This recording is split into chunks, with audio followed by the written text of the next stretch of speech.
Hello and welcome once again to Daisy Brain Video here on Daisy Brain Video. For today's edition of Covideo Diaries, I thought I would answer some viewer mail. Let's see what we have here. Cardi B from New York asks, how do you feel about the stimulus package? Well, to be honest, I don't feel stimulated by the package. I mean, no matter how big it is, don't get me wrong, it's a big package. You know, but hasn't touched me in a way that I can really feel it. Let's see what else we've got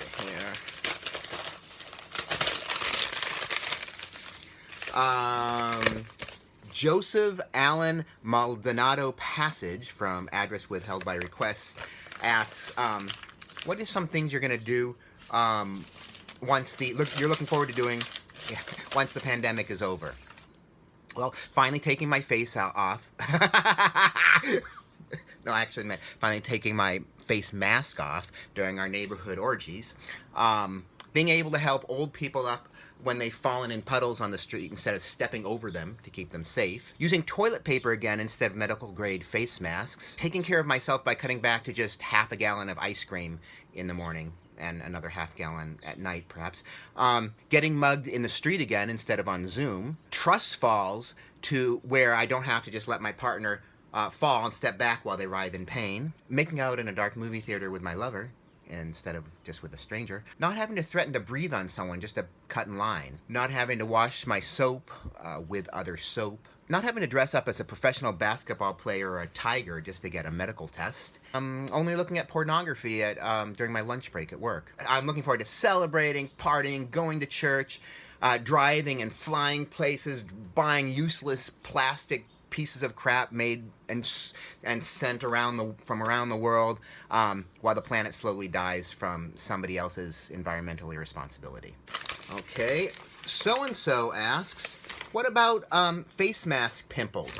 That is a problem, and what you can do to protect yourself is you put your face mask on, whatever kind that you happen to have scrounged together, and then you put a mask on underneath your mask to keep your mask from giving you pimples.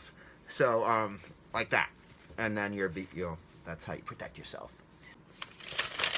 Okay, another one.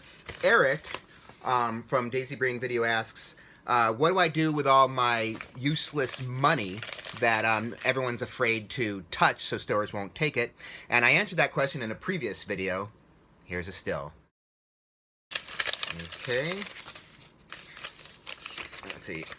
At InstaCutieClickbait.com asks, I was setting up a cute Instagram video shot of my baby laying on top of my English Mastiff Joey, and before I could even get my camera recording, Joey ate my baby. It's okay because I'm going to have another baby with my husband right after I place our adorable honey badger Ballsy down his pants for a sexy Twitter shoot. Also, my cat keeps eating the birds I balance on her head before I can get a good shot in. I'm not sure exactly how that's a question. Okay. This question is from nearly everybody. It says, how come some people have enough toilet paper to shoot videos of toilet paper roll mazes for their gerbils and toilet paper walls for their dogs to knock over? The answer is that those are the people whose houses, as soon as the riots are scheduled to begin, will be the first ones broken into. Here's a question from me. Are the people that you see who are driving alone in their cars wearing face masks afraid that they're going to give the virus to themselves? That's what I want to know.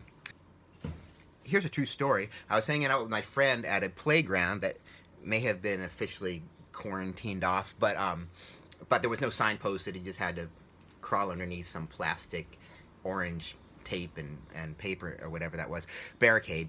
But anyway, the point is that she had just told me this story about this guy who had yelled at her for not wearing a face mask outside near a grocery store, and she said that he lived in her neighborhood, and sure enough, there he was on the sidewalk, and he saw us sitting alone in this playground and took pictures of us, apparently as evidence, although I'm not quite sure what the crime is. He's exactly the kind of guy who would love living in a totalitarian state where he could turn his neighbors in for being suspected communists. All right. Here's another question from a viewer. How bad is Nutella for your keyboard asking for a friend? The answer is not as bad as CBD oil on your keyboard answering for a friend. That's it for today's video. Cheer up, everyone. The mortality rate for this virus might be 1 or 2%, but the mortality rate for being human, 100%.